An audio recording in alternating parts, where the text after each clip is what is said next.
Hey, it's John Carlos here once again with. Eddie! We sat down to talk about the Evil Dead franchise, and it went a little long, so we cut the conversation in half. We just finished talking about Evil Dead 1 and Evil Dead 2. So now, with this video, we're going to talk about Army of Darkness and the 2013 remake. So here we go. So, Army of Darkness. These two movies are probably my two favorite movies to introduce to people because I just delight. Because there is something. I wouldn't call Army of Darkness. It isn't. Three Stooges. It's more Looney Tunes. Mm-hmm.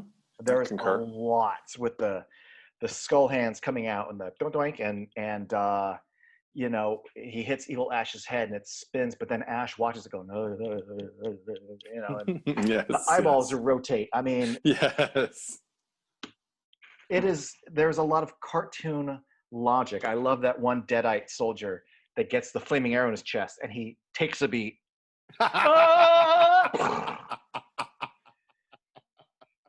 Probably one of my favorite beats in the whole movie. This puppeteered skeleton takes like a, you know, standing on the edge of a cliff for a moment, then, you know. Yeah. No, the skeletons are amazing. An army of skeletons. One of my favorite things about this movie. Oh, yeah. I have lots to love, and I'm terrified that sounds like you kind of don't.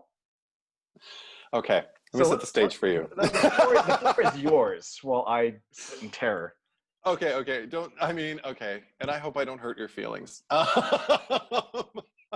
Don't look sad. Oh my God, you're pre-sad.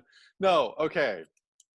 I stayed away from this movie for a long time because Abel, the guy who introduced me to Evil Dead 2, told me the first one tries to be legit horror and it kind of fails, and I was like, oh, all right. And yeah, I know. You don't need finish. Abel in your life.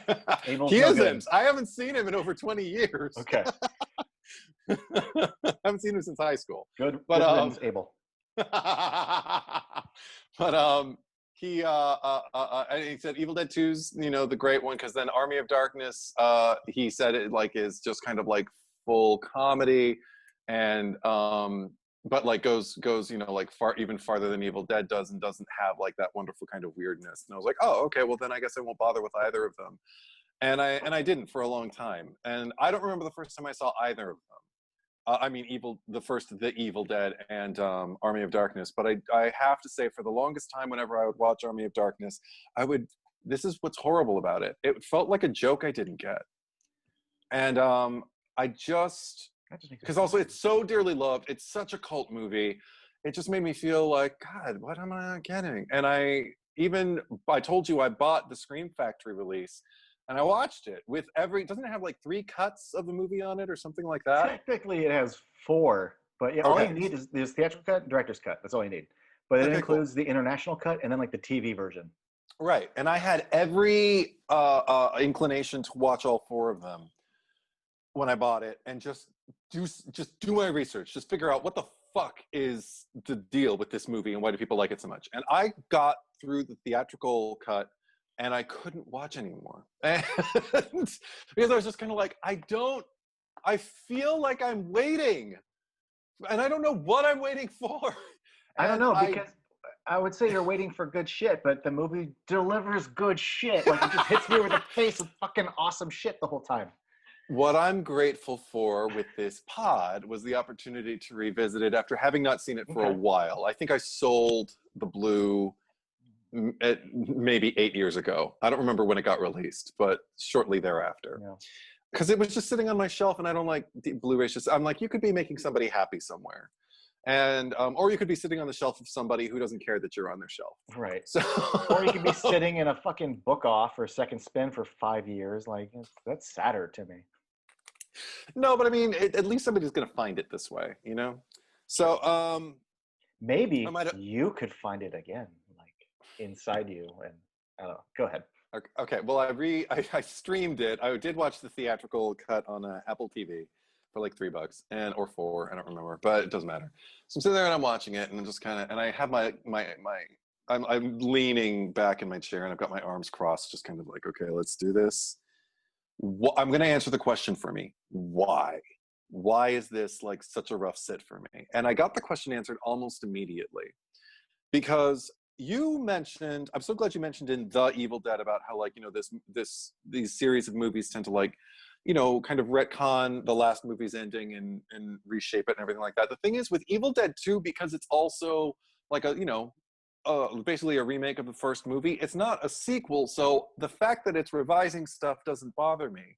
The fact that it takes literally over 19 minutes for us to basically reach the same point that it took. I didn't time the end of Evil Dead 2, but it takes a matter of seconds for them to kind of like decide he's the promised one. For him to, no, no! And I was so ready to watch that movie. Then when I see Army of Darkness and I have to sit through over 19 minutes of a less than 90-minute movie. How long is it? 81 minutes.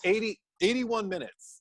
So already, it's almost a third of the movie we're devoting to completely retelling that thing. And even though the armor's fitting better on the soldiers in Army of Darkness than it did at the end of Evil Dead 2, I always love the ill-fitting armor. But the fact that he's being as badly treated as he is, and the fact that like Embeth Davidtz is like, you know, like slapping him, and you know, does she spit on him? I don't even know what she does. But I'm sitting there and it just immediately makes me unhappy, because I'm like, we could have, and I realized that we didn't have to retcon what happened in Evil Dead 2. We could have had it end with it like, no, no. And then like, maybe they have to take him to the captain of the guard, and the captain of the guard decides he could be a witch. We have to test him. We have to throw him into the pit. Like there's a way to do it that doesn't completely say, no, everything that ended, you know, there didn't happen. This is how it's happening here. So that bothers me. Like that, the fact that it takes as long as it does, I'm like, TikTok movie, come on. Never even been an issue for me. Really? Yeah. Okay, well that's just the first I'm used to each movie fucking with the way the last one ended. Yeah. And to me, it's not a slight against Army of Darkness, the fact that Evil Dead 2 gets to it quicker. And it still gets into it, like, they get to the thing, she gets consumed, and then she does the dance, and then finally, like, the next day, it's like he gets, like, it takes a little while for that movie to get there, too. I will say, though, in your defense, Evil Dead 2 crams so much. It, like, I remember, just for fun, throughout this one, I kept checking in, like, the timestamp. Yeah. And, like, I feel like a half an hour of stuff had happened, it had only been, like, 15 minutes. Like, so much is crammed into the timeline that I think even with so much story happening before Evil Dead 2 catches up to the ending of Evil Dead 1, the amount of time is very minimal. So, yes, I could see how, like, you know, 15, 18 minutes. Yeah. And also just but the fact I love that, like, everything I'm being exposed to, and I like meeting. Well, I mean, because then I'm already. Also, I mean, there was justification for there being a new Linda, because there's like, okay, well, there's new story. Like, he's not Ashley from the first movie, even though he kind of is, but he's not like, you know, a memory of that or whatever. You know, when I see Ash versus Evil Dead, maybe that question will get answered. But the fact that like Bridget Fonda's now Linda, I'm just kind of like, well, aw, you know, like, where's the actress? I mean, but that used to bug me. I mean, we talked about in Bogus Journey how when I first watched that, I was just kind of like, those aren't the princesses. Well, and, you know, like that kind of stuff. I agree with you on, yes, the princesses has been a thing that I didn't like and have come to like, just because to me, the princesses and Linda, they're all just like the Griswold children. Like I'm used to it being a different thing. So you have 3 Lindas. And isn't it funny that for the one that's like a studio movie, it's Bridget Fonda. We have a little cameo here. And then fun trivia, Danny Elfman composed The March of the Dead, and then her and Danny Elfman end up getting married. So we, you know. Oh, well, that's sweet. Okay, here we get to like a big kind of another overarching thing, because as much as I loved Ash's character in Evil Dead 2, I just wrote down, this movie establishes the character, especially the speaking voice, more so than either preceding flick for Ash versus the Evil Dead. He's got that stuffed shirt male bravado. Oh yeah. But and we won't spend the whole time talking about Ash versus the Evil Dead. But one thing about that series, of what I've seen of it anyway, it feels justified there because of the time that's elapsed, and because he's such an answer to kind of like where are they now of men who were heroes in the 80s and what made a hero, what kind of life that man would be living now. Right. And because he's also, I even justify and in an odd way justify his entitlement beyond just like, well, a character would do that, because for everything that he's accomplished, Ash, in the preceding movies, most men, after they accomplish that level of heroism, live happily ever after, and here you take a character like that and put him in a trailer and have him still working at an S-Mart, there's going to be a lot, and I feel like the series definitely took advantage of that. With this movie, I have a big problem connecting this Ash to the Ash of Evil Dead. I feel like the sweetness is gone. I feel like you could attribute it to like a frankness of like, I just want to get back to my place. I've dealt with this shit before. I'm tired of all of that. Problem is, there's not enough of a path there for me, because it feels too much like it feels too much like an innate smugness. And now he's the kind of guy who would mutter under his breath, like, dames, and walk away, like, and that's not the guy who goes bomb bomb. I miss that guy.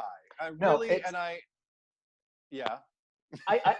can separate the tale of two Ashes, because the Ash that we get in this movie, I like and laugh at on its terms, but I do.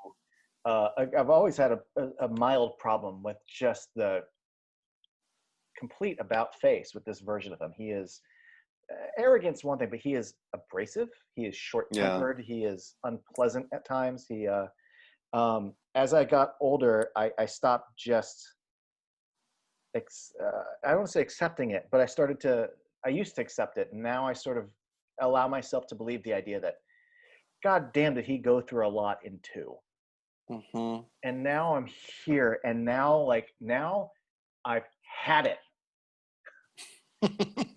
Like now, like there's no fucking TV or electricity and like running water, and all these idiots don't understand what I'm talking about. And you put me in this shackle, and you put me down there with the pit bitch, and like I fucking had it, and I just want to go home. I'm now going to a very selfish place that, I'll admit, I can become very petty and selfish sometimes. And you know what? I guess so can Ash, because he is driven by a very simple. If this was your first movie, you would go, oh, he is a selfish man, and it's the story of him learning how to be selfless. I'll get this book for you. Right when I get it, you're going to read it and send me back, right? And it becomes about, no, I'm going to stay and help you guys and teach you guys how to stab things, and we're going to do chemistry stuff, and and then I go home. Well, okay, because that's another thing. And it's not richly. It really is just, I forget the character's name, but the Sean Young looking girl. Katrina. Sure, she looks like Sean Young. It's Beth Davids. I'm a fan. She poo-poos him when he comes back about he's just gonna leave now. You got the book and you're just gonna go. And then the next thing that happens is she gets taken away. So that's the catalyst of like, oh well, I guess to me that's the turning point. It isn't just at the words, but like that shitty guilt of her last words before she was taken away. Is it the greatest turning point for him? No, but he still makes that turn. But yeah, I just chalk it up to, I retcon it in my head that he's now pushed into a very unique environment. And also the fact that like he's not around anyone or anything that like he can be shitty to these people. Cause like it's I don't want to say he's like, an ugly American going to a foreign country, but he's in like a foreign land. Like he's not going to be judged and tied. His mom or his friends are going to find out about this. It's not going to affect a rating or anything. Like, I could just be an asshole. And I'm stuck out here, and he gets to be. At least this version of him makes me laugh. One of my favorite lines in the movie is, "Oh, are you raising a barn? Close the door." You probably were raising a barn. This is the thing. I I feel like there's a way to get there with more clarity that can maybe have me more on board. Something about the introduction and the fact that I have as much animosity toward the handling of it as I do. Because I'm not a happy camper those first 19 minutes of this movie. So when we finally like get to the point where I wanted us to start the movie, and I see there's only an hour left, and I'm seeing the way he's acting, I'm like, oh, he's being a little short-tempered. But he goes on. This is the thing. It's also just like there's some really douchey things that he does, and it usually has to do with the townspeople, like the fact that he says the line, "We had a deal," when he brought back the Book of the Dead. But yeah, the deal was you say the fucking words. Yeah. De-evil the book so it doesn't kill all So these you don't people. bring an army of dead to our city. Yeah. Exactly. So you did not follow through on your half of the deal. Stop acting like you did, and it just makes him like an entitled American, and it makes me not like him. And the fact that he only gets in the mix, I misnamed her. She's not Katrina. Sorry, everybody who had to suffer through that. Her name is Sheila. There we go. There you go. But the fact that like the one thing that the catalyst to get him to take action is the fact that he wants a sugar baby. You know, oh no, they took Sheila. If they wouldn't have taken Sheila, he would have just. I mean, he's still kind of, looking kind of ashamed or whatever. Yeah. But the catalyst is basically that he's got to save her. And then like when he's fighting her, I'm just like, I don't know. I get disappointed. But all of that it feels like the bookends of the movie. I feel like there's a lot about because a similar thing happens with the climax for Army of Darkness as happens for me in The Evil Dead. I just get a little lost. I like what I'm seeing. I see the bits. Again, it's just like a string of like, kind of like this bit, this bit, this bit. Some of them really land. And then some of them I just kind of like feel like I'm waiting for the next one that's going to land. And I feel like this movie is bookended with things that I have a lot of notes on that it's too hard for me to just kind of sit back and enjoy. Whereas the heart of the movie, the core of it, the second act, as it were, where it's basically the Bruce Campbell show, I am on board. And because they're taking things that they already kind of established in Evil Dead 2 as far as like their capacity for slapstick and broadening the horizons, the whole deal with like his shadow self or whatever, and then it breaking off into these tiny ashes, and I don't mind the cartooniness of all of that. I like I said, I'm not one of those people who like needs my peas do not touch my carrots, my horror must never touch my comedy. It's like there's a way to do it, but there's also ways that I don't respond to. And the strength for me with this movie is Bruce Campbell's investment, and is when I get to just kind of like see what I came for, if that makes sense. Mm-hmm. But I do like that one thing I do love about the climax. I won't completely fault it, as I already mentioned. Those skeletons are fucking hilarious. Whether they're stop motion or whether they're practical or whether they're just people in suits. Yep. The Army of the Dead is hilarious, and I love watching any of them suffer. Yeah. Yeah. Let me say this. I remember thinking, because I hadn't watched Army of Darkness in a few years until I watched it last year at Halloween. And having watched Ash vs. Evil Dead, I actually think that like this version of Ash seems like I remember thinking he was so like abrasive and arrogant, and he feels so much less so compared to how he is in the show.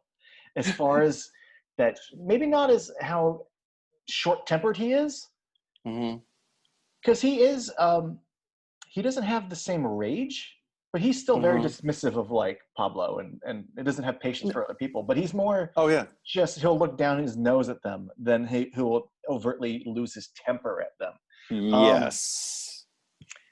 He's not as aggressive as I remembered him compared to what I'm used to with the show. So that's one fun thing about the show, is it has softened this Ash for me.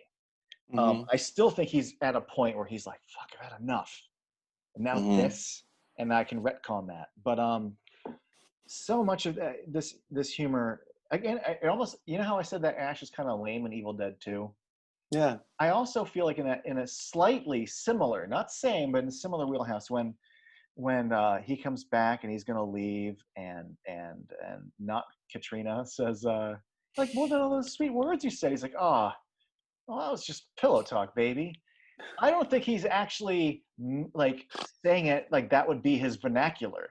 I think he thinks he has an opportunity to say it this way. You know, like he's lame. He's like, yeah, it's pillow talk. Like I'm that fucking guy, and he's not. I'm talking like the guys in the movies, because Yeah. what else am I gonna do? Nobody knows that I work at the S Mart here. Exactly. I mean, well, I told them shop smart, shop S Mart. Right. It means. Yeah, exactly. That said, some of the other strengths I find with this movie, though, the way in for me, hands down. And I don't know how this is going to sit with some people, because some people criticize this movie, but seeing just the Evil Dead, as it were, chasing him on horseback. Yeah, the POV. It evoked like a Back to the Future Part 3 vibe with me, where it's like we're going to take what you love and put it in a different context. Like, what would it have been like in the Old West? And this one, it's like, what would it be like, you know, back in, you know, like the medieval times? And it lands for me. It's effective. There's something kind of exciting about like watching Ash on a horse out racing the Evil Dead, and not knowing whether it's the same or whether it's, you know, a separate consciousness, or if it is the same, you know, like, I mean, there's just, I'm just like, okay, we got a movie going now. I feel the same way about the windmill sequence too, because he's trapped in an isolated location. He's dealing with magic that's coming after him, but we also get like the chains, the low angles, the burial. So it's still giving me that flavor in a new context. Like that whole sequence, right? Those bits. And also when you can recontextualize something a bit, where now we did that twice, where he's, you know, going to tie up Linda. And now like he has to do it to himself. Like that's just fun. Yes. But then the mirror bit into the Gulliver's Travels thing. Yes. So much fucking fun. To this day, I have neither read nor seen any incarnation of Gulliver's Travels, but because every cover of Gulliver's Travels has always been a large man with a bunch of tiny people, like, you know, putting ropes around, I get the reference. I feel like everybody would. It's one of the most famous, infamous images. And right, all the way from that into the twin Ashes fighting each other. I'm absolutely there for that. The coughing after the Klaatu Barata. I mean, this movie to me is definitely more quotable than Evil Dead 2. There is so much. This is my boomstick. Come get some. You know, right. Yo, she bitch. Let's go. I mean, there's so much. I mean, and that's a classic fucking Looney Tunes bit, when she's laying there, the old hag, and then they're gonna come up, and right when they're approaching, you see her kind of go. Yeah. And that's the proper way to do that when you're giving us already a Looney Tunes flavor, compared to Jurassic World: Fallen Kingdom, when the Indominus Raptor's like, like I just started giggling. The Endoraptor. Yeah, the Endoraptor. Yeah. I love that moment. I was waiting for his eyes to go like, blink, blink. Yeah, right.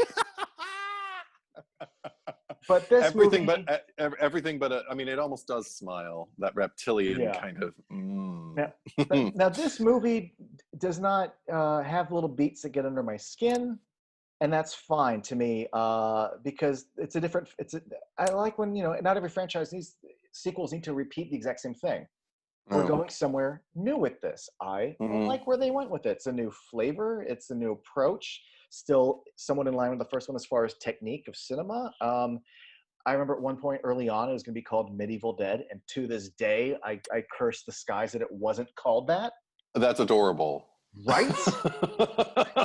Fuck. That's pretty Oh, what a missed opportunity! Damn. Yes. I remember being aware when I remember seeing the video cassette because I think I saw the poster in theaters maybe, but I remember being aware of the video cassette as a new Mm-hmm. release. And as I got older and watched it, the idea that even though it's the third movie, the studio still wanted to probably sell this as a movie. Hence, we're not going to call it Evil Dead 3. We're not even going to call it like anything Evil Dead. Let's call it Army of Darkness. Sell it as its own thing. We can have a recap in the beginning so that new viewers know what the hell's going on. But I just remember that, and I get that when I look at like the poster art, you know, and it's just like this guy, and I Yeah. remember seeing the little hymns at the Yeah. bottom, and just like, you know, stranded in time, low on gas. Like, I didn't get that I was looking at a part 3 when I picked up the video box. Right. Um, Yeah. the director's cut. Have you ever seen it? Did you ever watch it? I think I only watched the theatrical cut and I gave up. Sorry.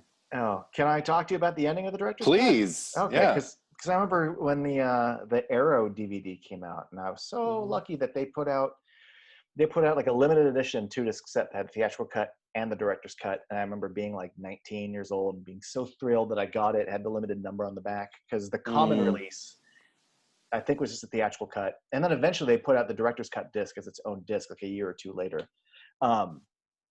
Being fascinated by the ending because it does the thing that Evil Dead 1 and 2 both do, which is both of those movies end with Ash being screwed. Oh. And Army of Darkness has a very definitive ending. Like, he gets home and he even fights a Deadite, and he cartoonishly like kisses a girl he doesn't really know. Sure. Yeah. And it's funny. I just realized this right now. Like, I know she's been in plenty of other stuff. I know she's on Friends, but I still know her as Linda from Wedding Singer. Like, hey, Linda, you're a bitch. But it's just funny that like she went and played a Linda. There's a bunch of Lindas. Anyway, no, the old wise man tells him that, you know, I created this. You see the shot of the old man giving him the little satchel, and the voice, and he just says, "He told me to drink this liquid, whatever." You see him actually say, like, drink 6 drops of this. It's like each drop will have you sleep for a century. Oh. So he takes his car, he drives into goes in the mountains. They take some of the little gunpowder they made and they blow up the entrance to the cave. He gets settled in his car, does 1, 2, 3, 4, 5. Here's a noise. 5, 6. No. Shit. And then time goes by, he wakes up, he grows out of the cave, he's got a long beard. You know. Yes. And outside the cave, there's like rubble, but he recognizes the rubble. He's like, modern technology. And then he looks out at this post-apocalyptic wasteland, and like Big Ben is like, it's like a junkyard of buildings. And it just lets him go, no, like, I slept too long, no. And the credits are just like, no. That's great. When I was younger, Oh my God. When I was younger, I was like, this should have been the ending. 20 some odd years later, the fact that we never really got like an Evil Dead 4, I'm like, thank God that's not the ending. Because if that's like, 1, we couldn't have Ash versus Evil Dead if that was the ending. Yes. And 2, that's not a very sad, I don't know, but it's a great beat to end on. And it's a great way to keep the series of like, fuck you, Ash, as the end of each movie. Having said that, though, I will say the theatrical cut of Army of Darkness has always felt like a reshoot, and I don't mean that as a bad thing. But first, the same shot with the old man, like they're looping his lines. Oh. But I will say this: they do a pretty good job of like looping it to like when his mouth and beard are in motion. It's pretty good, even though I can totally tell those aren't the lines he's actually saying. And then we dissolve to like him in the S-Mart, and it's nice to actually see the S-Mart. But I just like the idea. There's a lot of things I like with the theatrical cut. Even before we get to the shot of Ted Raimi, I just like the idea of him recounting the story just to like people he works with and customers at the S-Mart. Like, what a ridiculous, like, yeah, I went back in time and fought evil. Just like, who the fuck are you? And I don't care. And then Ted Raimi's like, yeah, Oh, did you say the words right this time? Yes. And I And love the that. fact that he didn't. And for some reason, at that end, when we meet him, I'm like, well, I'm with you now. I remember even the first time I saw the movie, I was like, maybe I'm just not into the medieval thing, because something about seeing him in the S Mart, I was just kind of like, I'm feeling this, and I still feel it when I watch it. I'm just kind of like, but I mean, also now I know Ash versus Evil Dead is, just around the corner now. But but yeah, I appreciate knowing about both endings now. Like, that's really, really cool. Like that, yeah. There's something about him ending with another no, and it just lasts you through the credits. Perfect. It's great. It's really yeah. well done. But I do like because that was my first time, Evil Dead 1 and 2 in a cabin, third one in the past. But the idea of, because no one really reads from the book in the third one. Like, he fucks up, and that's why an army of dead awakes. And that there's already evil plaguing the people. We don't know what occurred before then, that the book either didn't contain or was read. But we still haven't just seen, like, the book read anywhere outside of a cabin in the woods. So that's why I really like seeing evil manifest in, like, not society, but, beyond just the woods. We're getting out of the rural and into cities or resident, whatever you would consider a store to be. So anyway, that was fun. Right. Because I always wondered what could you do with it beyond that. And thankfully the TV show really lets us play with evil out in the world.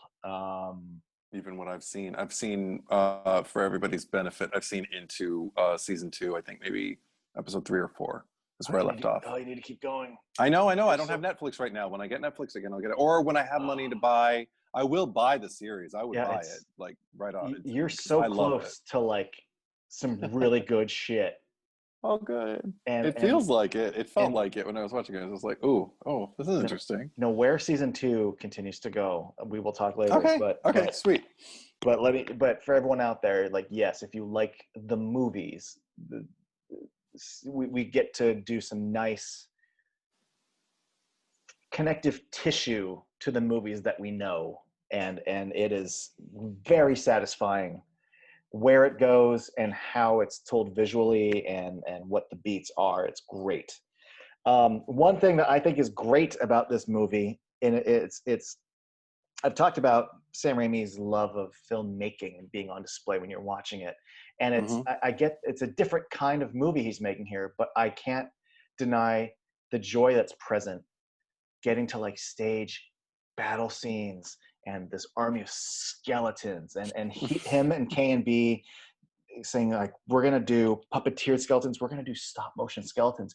We're going to do full blown Harryhausen shit. They're going to be pulling themselves out of the graves. And I love that. Welcome to the land of the living. But yeah, just their stop motion legs as they're operating. And I love anytime you cut to practical legs that are just puppeteered. Like, it's just like they're going up. So much rear projection screens being used for stuff. Really, really old techniques that are, and a love letter to the bygone age of, like, grand adventure, while still giving me spooky skeletons in grave. It's not full-blown horror. But, I mean, you've got Ash in a graveyard and a night sky and skeletons coming out of the ground. It's still, it scratches enough of an itch to kind of qualify as horror. But I mean, that Jason and the Argonauts wheelhouse, yes.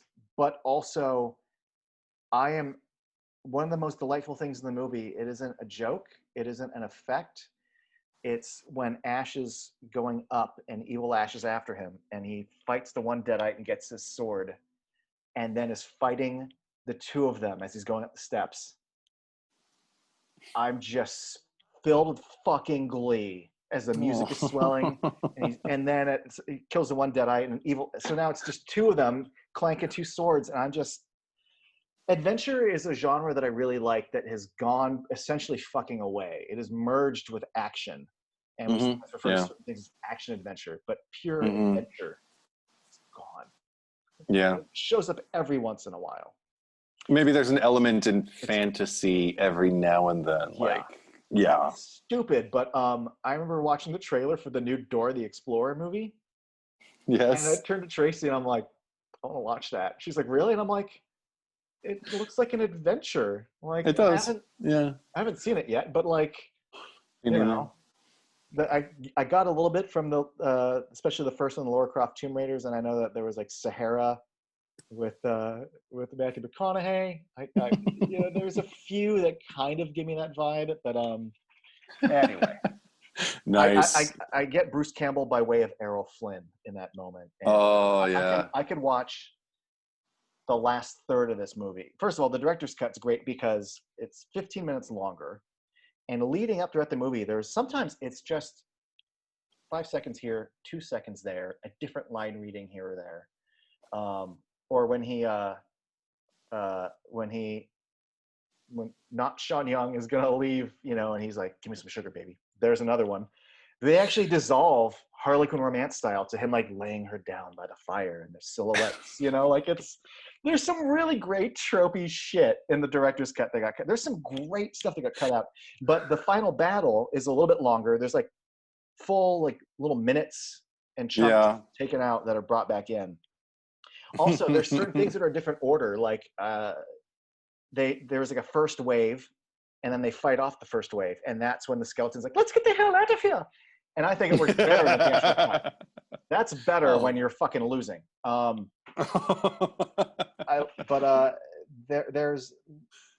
There's just like the final battle has been crunched a bit, and it works. I was never confused by what I was watching, but it all just sort of flows and makes more sense. It just works better in the Okay. Best thing about the director's cut though is the little ashes. There is a whole like minute between when he gets his face on there and then London Bridge is falling down. Yeah. They're including this one bit. I don't honestly, the stuff with the little ashes, I don't know why they cut it out from the theatrical cut, but at one point he's sitting there right by the fire and there's a bunch of logs, and behind one of the logs is like a little ash, and he's hiding, and Ash is pretending that he hasn't seen him, and he just sort of like hits one of the logs and it like pushes him into the fire. See, that's adorable. Yeah, like, I love that. Yeah, this is they knock like a bucket of like oatmeal or grits onto his head, and he's like running around with the bucket on his head and he can't see. He's like slipping and sliding and shit. No, it's great. You'd be surprised if you watch the director's cut, like how many effects shots and things that like cost money were like cut out. Oh, one day I'll get to watch it. Yeah. I also just a quick thing. It's just a line or an exchange, rather, I guess, that I appreciate in the midst of all that battle. It's just the skeleton going like, "Hey, you're mine, sweetie," and I'm like, "Get off her!" Those skeletons like carry me through to the end of the movie. Like just knowing that every now and then, just that one skull dropping its jaw when they're at the castle gate, like yes, I'm just like nice. This is great. I'm I'm here for this. Yeah, the hissing and everything. Yeah, I'm like, the little wow. and the sculpted arched, of their eye sockets. I love when we're seeing them marching up to the castle. Yes. There's the Scottish ones with the bagpipes. Yes. Although, because you said like nothing about this like really kind of like makes you like cringy or anything like that as far as horror. Oh yeah, sorry. I thought you meant cringy in a different way. Go on. I have a thing. Go ahead. Oh, okay. But yeah, for me, it's not necessarily horror, so it might be the same thing. I don't know. But the only thing that makes me cringe is like they reestablish. It was like, oh, we made so much progress in Evil Dead 2. We kind of reestablished that the Evil Dead have a lack of regard for consent with poor Sheila when she's with bad burned up, or like dead Ash. Yeah. And her clothes, like we're pulling away and shit, but her top is falling off, and I'm like, yeah, this isn't going anywhere good. I think that's one of the shots in the director's cut. You see her top get pulled down. Ugh. Whereas originally, like in the theatrical cut, like he's trying to kiss her, and then we just pull out to the wide shot, and her shirt's already down. Okay. But yeah, I'm pretty sure like you see it get like yanked. No. down. Yeah. Also, And, well, and I'm back like, oh man, we're back to this. Yeah, Fucking well, I mean- rapey trees. I mean, I don't like it from a writing standpoint, Uh-huh. but I mean, within the universe, I will say, well, evil, dead, evil, bad. Yeah. But I don't know. need. That's not where you need to go for me. It doesn't make me chuckle, is what. No, is not what at I'm all. saying. And actually, it's not cringy, but no, the completely arbitrary out of nowhere, fucking two topless girls. I'm like, we got plans for you, girly. Like, wait, what? Where did the two naked girls in the graveyard come from? I mean, I get from like a very old pulp, Tales from the Vault type cover. Male gazy, yeah. Yeah, like old vintage, Yeah, sure. I get that, but like that's the only part I'm like, wait, huh? Monsters get horny too, apparently. And I'm seeing that movie for the first time, like I'm a junior or senior in high school, but I guarantee you, if I was like 11 years old, I'd be like, oh, Skeleton's got those gross boobies.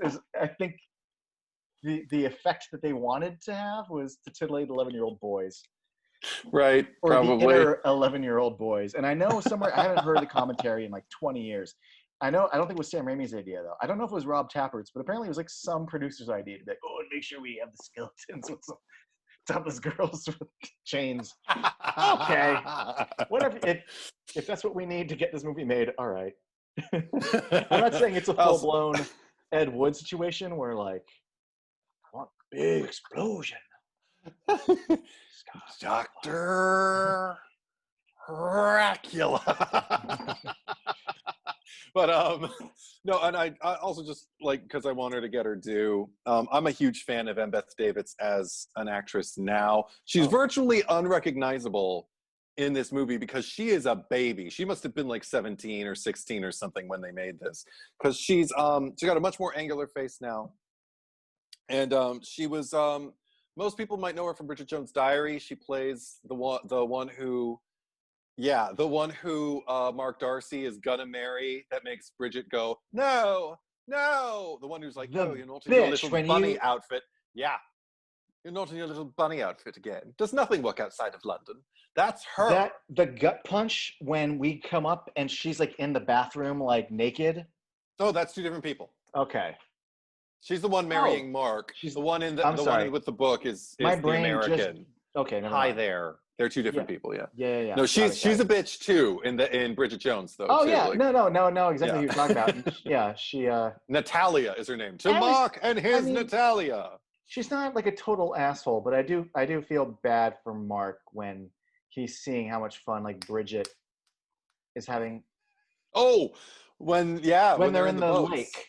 Yeah. And Hugh Grant's like, oh fuck me, and he gets wet and his cigarette's all wet, and then like, I want to be having fun with Bridget, and I'm he's got a little sad boy quality, but when he's talking to Bridget, and I think it's when he tells her I like you, just as you are, and then she comes in, she's like, Mark, and the whole audience is wearing, but sorry guys, Bridget Jones' Diary discussion. Such a good fucking movie though. I know you come for Army of Darkness and you get fucking, Richard Curtis. Yeah.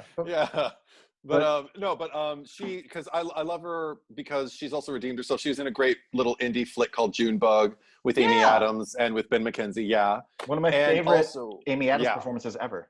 Yes. Jesus. And that audition, it's on the disc. If you watch her audition, masterful. But anyway, that's Amy Adams. But Embeth Davidtz also in one of my favorite HBO series of all time called In Treatment, basically all psychiatric sessions, where she is actually in couples counseling with Gabriel Byrne as her therapist, and she's married to Josh Charles, and their marriage is having issues, and they discuss them, and my God, they are fascinating. Like,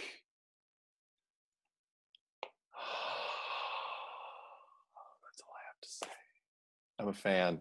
I love you, Embeth Davidtz. If you know Embeth Davidtz, tell her she's got a fan in me.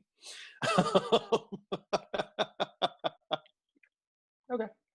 So there's that. I just wanted it to be said. Yeah, don't really have anything else to say I about can't this think of movie. anything else about Army of Darkness that you Yeah. know. Last thing is, and I think I kind of mentioned this, but I appreciate that even though they went medieval with it, and even though they went with comedy and adventure, they still gave me Graveyard and Skeletons. And that had, like, to me, when you were telling me that you because all I knew before this was I was saying how I need to track down the remake, and you had to track down Army of Darkness. Well, I sold my Army of Darkness. What?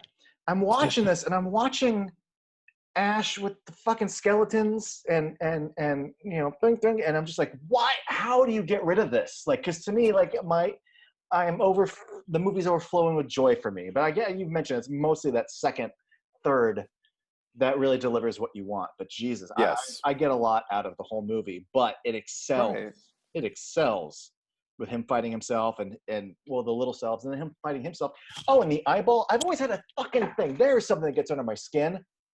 I've always, ever since I watched The Gate as a kid, I don't like eyeballs where they're not supposed to be. I don't like them in the fortune cookie in It. I don't like them in the hand in The Gate, and I don't like it on his shoulder. And also an extra thing, I don't want this to sound in any way that not misogynist, but like it looks like a vagina, and it freaks me out. Not because I'm like, ew, vaginas, but right. it's the fact that it's bigger than an eye needs. Yeah. It's not just an eyelid. It's like it's got like another labia minora. It's got like a labia majora. It is big. It is a big eye space that looks like vaginal folds, and just that placement on a shoulder with an eyeball in it, like all of it. It's like a Giger painting. Like it's sexual and it shouldn't, and it's and like. Ugh. See, it bothers me for a completely different reason, but that's fascinating because I don't. Yeah, the vagina didn't even occur to me, but vagina always occurs to me. Of course, on the brain. But no, for me, it was evocative. Like here, we're talking like Jason of the Argonauts era type stuff. Same, around the same era, like maybe more 50s than 60s. There was a B horror flick. I don't remember the name of it, but it was showcased in this incredible. I guess mockumentary sort of classic horror that called It Came from Hollywood with Gilda Radner, John Candy, Dan Aykroyd, Cheech and Chong. Fucking amazing. It needs to be on Blu-ray yesterday. Scream Factory, get on it. But because they're hilarious and they just kind of like walk you through predominantly horror, but also just, you know, like subgenres in Hollywood that, you know, need some attention and need to be made fun of. And one of the things is they go into, I believe it's body horror or kind of some mutation kind of stuff.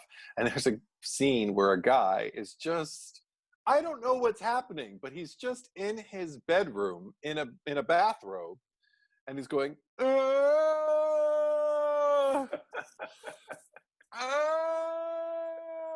and then he opens up his robe and drops the shoulder, and he's got an eyeball there, and it's just sitting there, and it's looking at him, and he's just going. I don't ever want to watch this. I just want to remember you doing this.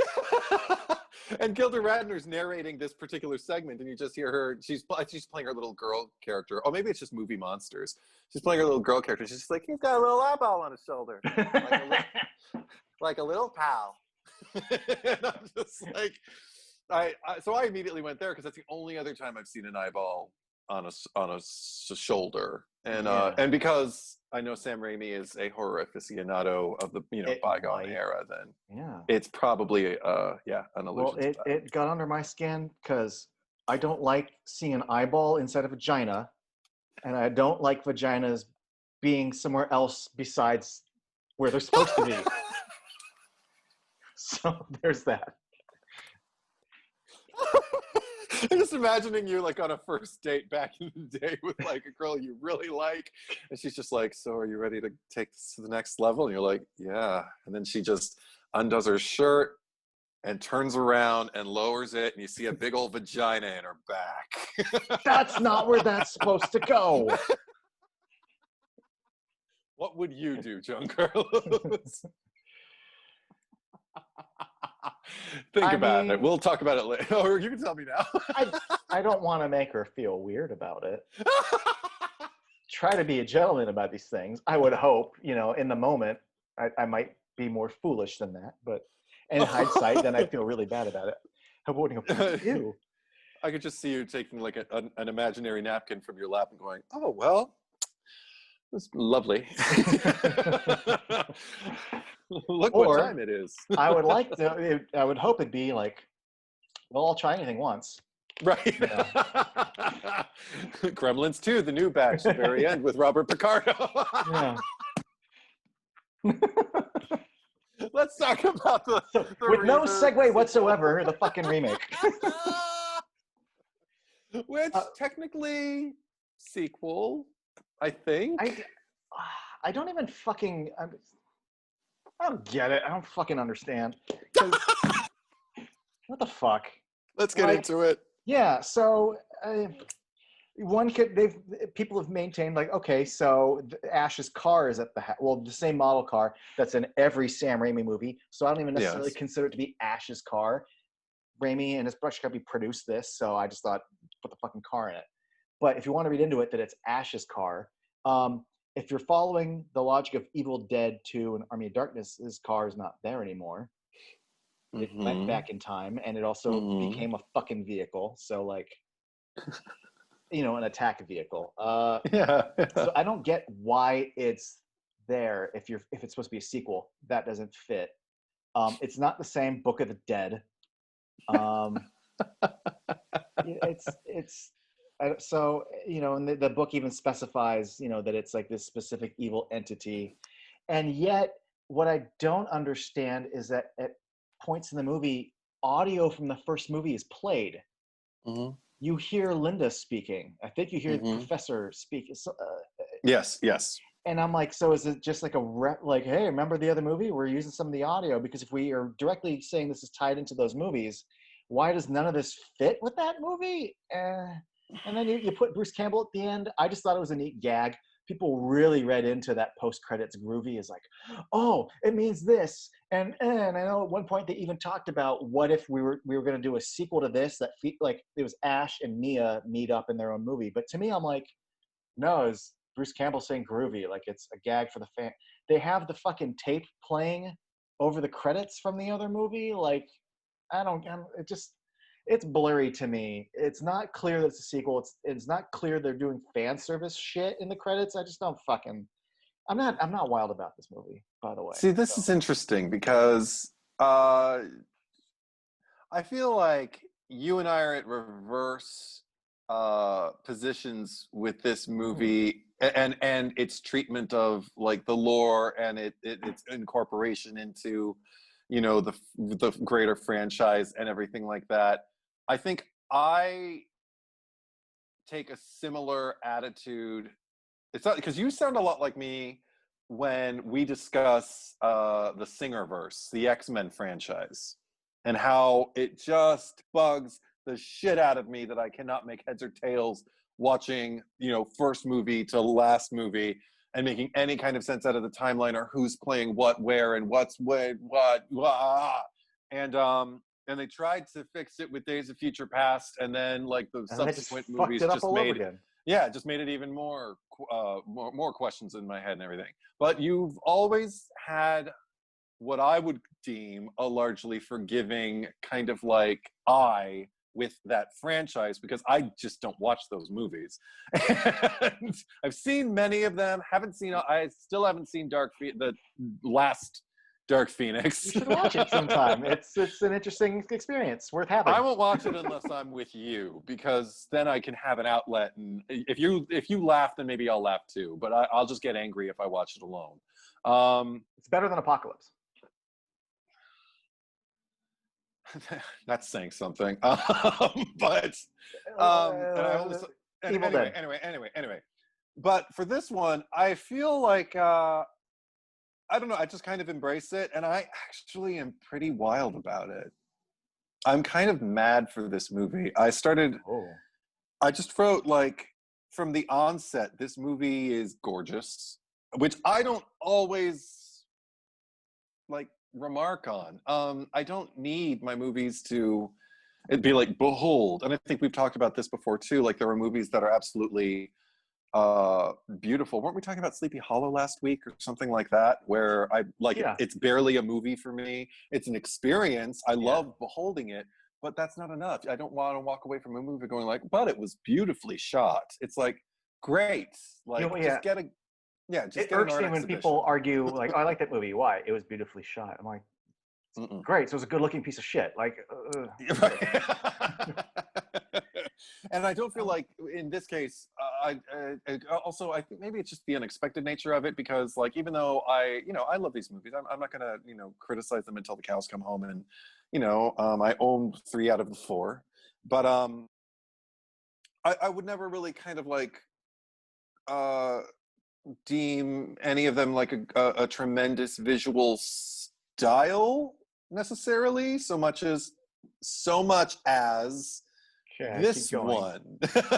No, just in terms of like a uniform feel and a uniform tone, because this movie does not reach for humor. This movie doesn't reach, I mean, it even makes the first movie look like it, leaned into a little bit more zaniness and a little bit more, it never slapstick, but just a little bit more off the rocker. This feels like what was being made was meant to be threatening and sharp, and let's put it this way: I feel every punch in this movie. Every time somebody suffers some kind of physical indignity to their person, I feel it. I am right along with them. And for somebody who's as experiential and interpersonal, and to move me through the experience as I can be with my predilection toward film, this movie checks a lot of boxes with me. I'm always with it. I never check out. I'm always just kind of moving through with the people. So that's pretty cool. When do you check out? Let me put it this way: I check in about 15 minutes before it ends. Really? It clicks into gear for me, and I really think the last 15 minutes are really solid. I kind of wish, I don't wish the whole movie was like the last 15 minutes, because I don't want a whole movie to be that intense for 90 minutes, but I wish I felt something the way I did when I do the last 15 minutes. I don't dislike the movie. I'm going to put this out there. I generally I'm okay with the movie. I'm okay with it. Especially, and it's not the best praise, but for those who don't know or who may have forgot, I don't know, but in life, people who know me know pretty almost 98% blanket, I fucking hate remakes. Really rare that I like one. And coming off of, that Black Christmas, Nightmare on Elm Street, and just all that, the fog, like all this shit that is just shit. This movie isn't shit. This movie's solid. Like, this movie's, I'm okay with it. I'm not singing its praises. And this movie doesn't give me anything to be wild about. I'm okay with it. And that is not something I could say about a lot of remakes. I appreciate the idea of, let's just start from the beginning. You announce you're making an Evil Dead remake. Yeah. And it's a remake. It's not a continuation. You go, well, fuck. What I don't want is an Evil Dead movie without Ash. What the fuck? Although, if you put Ash in it and it's not Bruce Campbell anymore, well, I don't want that either. I don't want someone playing Ash. You're kind of in a lose-lose situation with this, I like it. I've gone through the same emotional roller coaster for what feels like a decade now. Every 2 years, there's some new writer who's working on the Escape from New York remake. I don't want someone doing a Kurt Russell impression, but I also don't want them to just not do Snake. Like, what's the point of doing Evil Dead without Snake? I'm sorry, what's the point of doing Escape from New York without Snake Plissken? How do you do Evil Dead without Ash? Even in that first movie where he's part of an ensemble and then he just becomes the male final girl, But this movie answered that fine. Like, no, it's the Necronomicon, it's a book, and here's our cast. And I like the premise of we're going here to detox our friend. Yeah. Because that really works for why do these people fucking stay when she's saying we need to go. Yeah. We actually have a pretty valid reason why to not necessarily believe her, and why we would also, now that we've made a pact to keep her here, why we're going to insist on staying.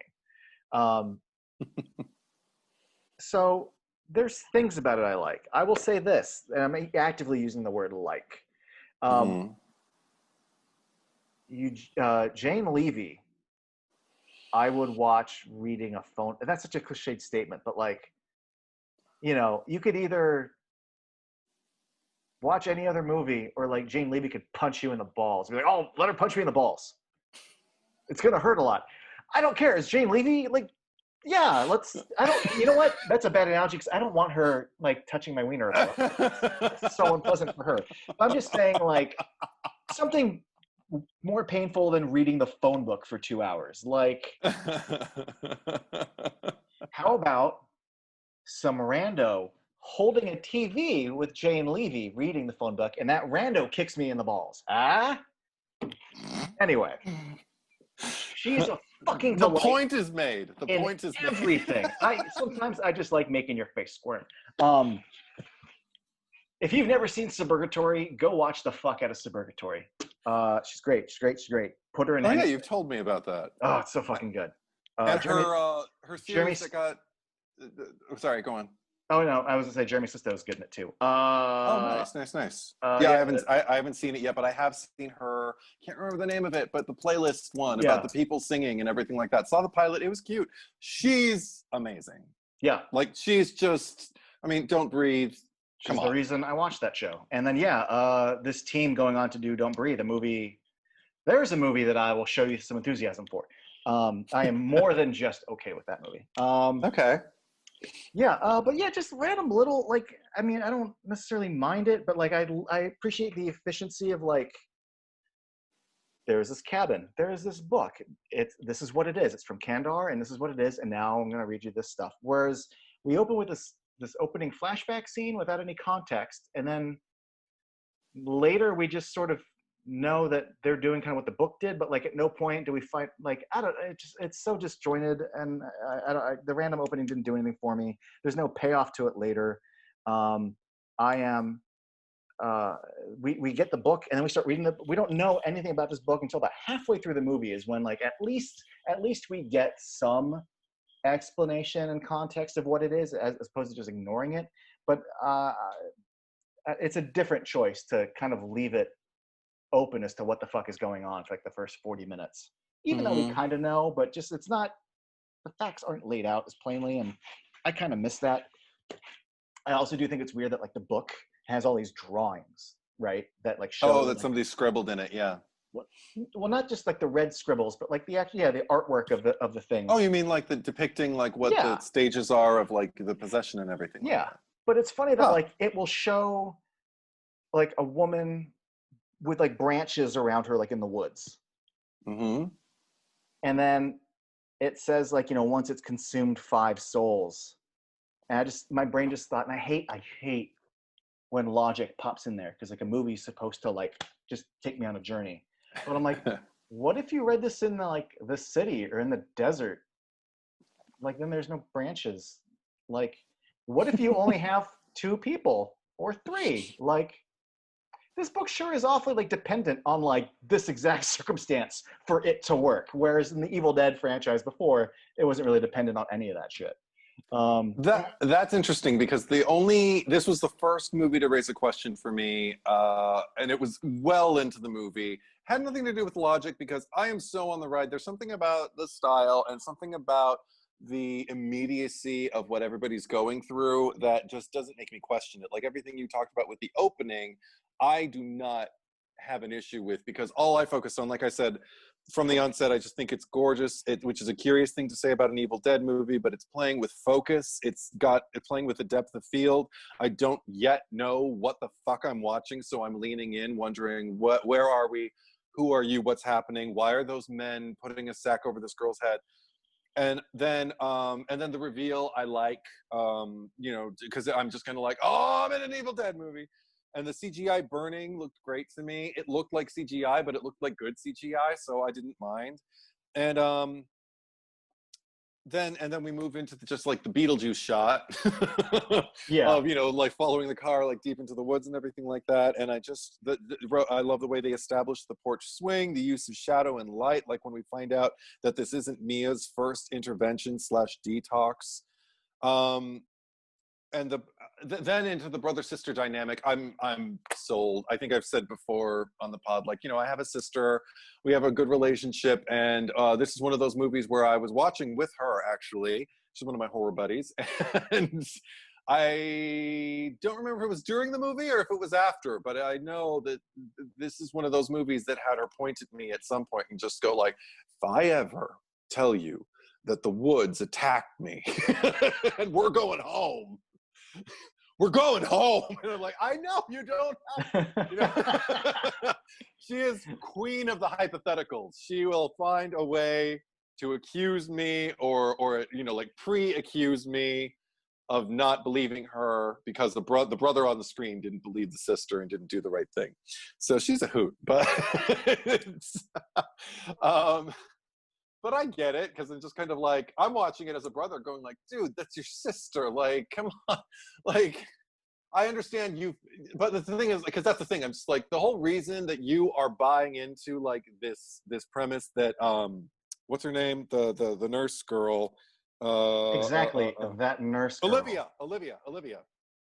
The whole reason that he's buying into what Olivia's telling him is because he's been so checked out of her life up until now. He doesn't know who she is. He didn't even know that she OD'd. He didn't know that they already tried to like do this like detox intervention thing with her a year ago.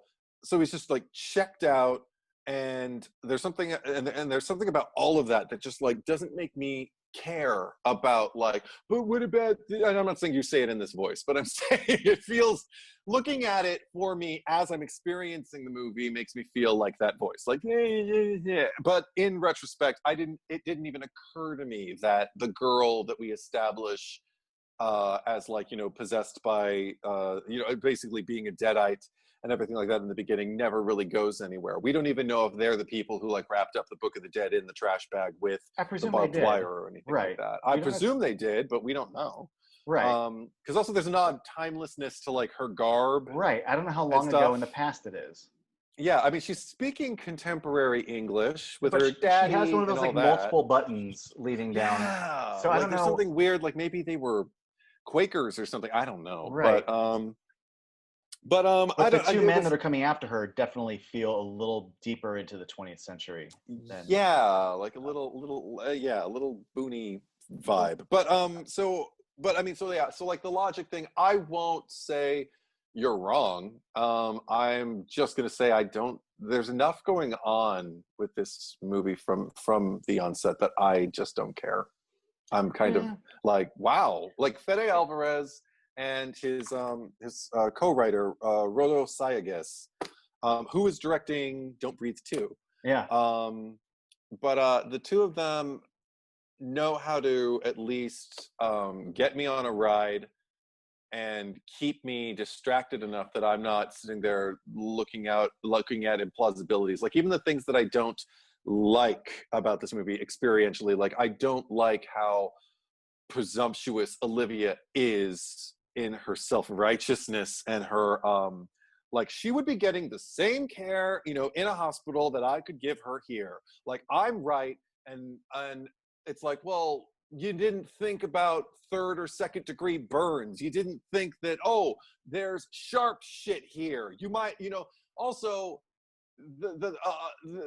a hospital isn't going to disbelieve her. They might try to sedate her, but they're not going to just like immediately discount her and say she's just doing this, you know, because she wants to get. I mean, you've got your own agenda, and you see that way too late, and it upsets me. But look how animated I am. I am so into this movie. Yeah, something about their relationships and their histories. I'm like.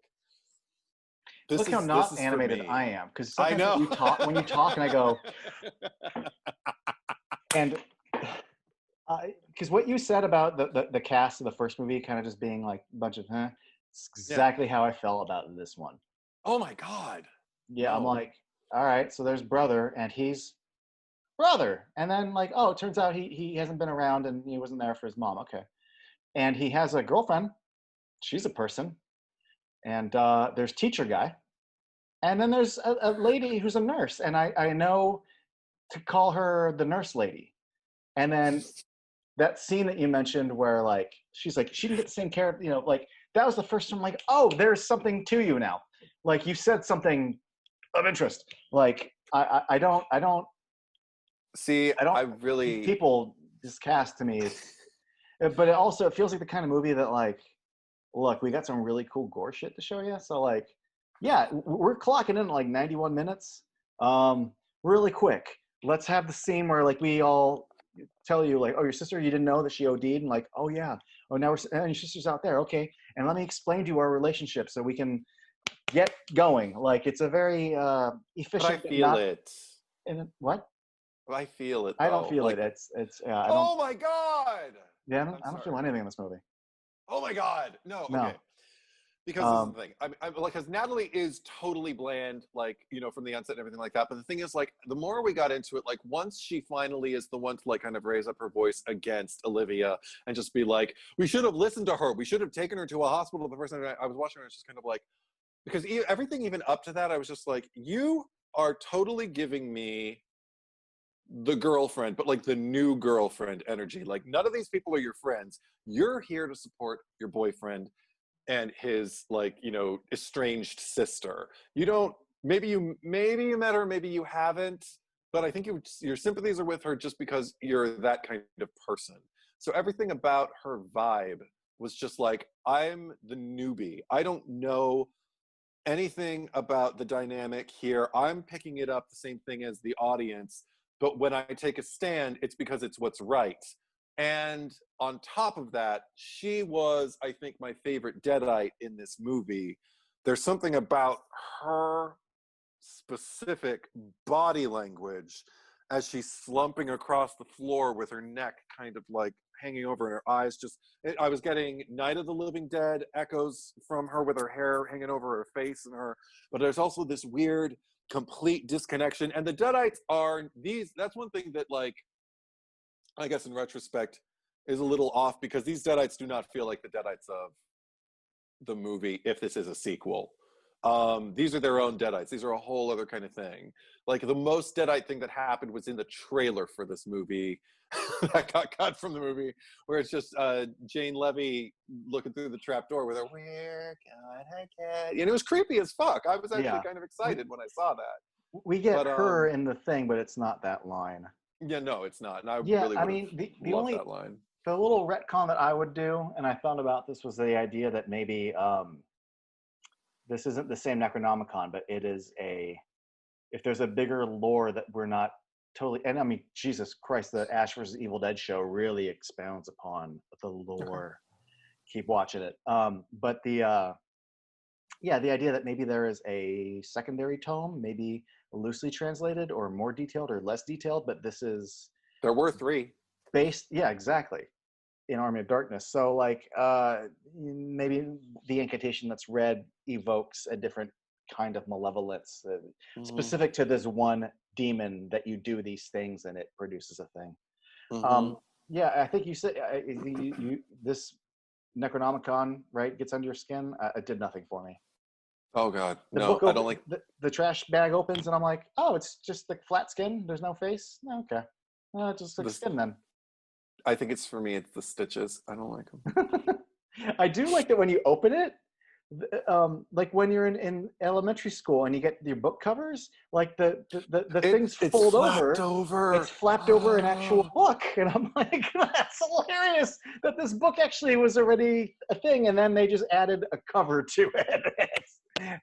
Makes me laugh. That's good. It bothers me because I can even see the layer, like the stitching goes over, and I can see like different like textures. Like this one was thinner than this one. This is fatter. Yeah. Gross. Speaking of the Necronomicon, I just have to bring up. Okay, yes. Here's when I felt something. Okay.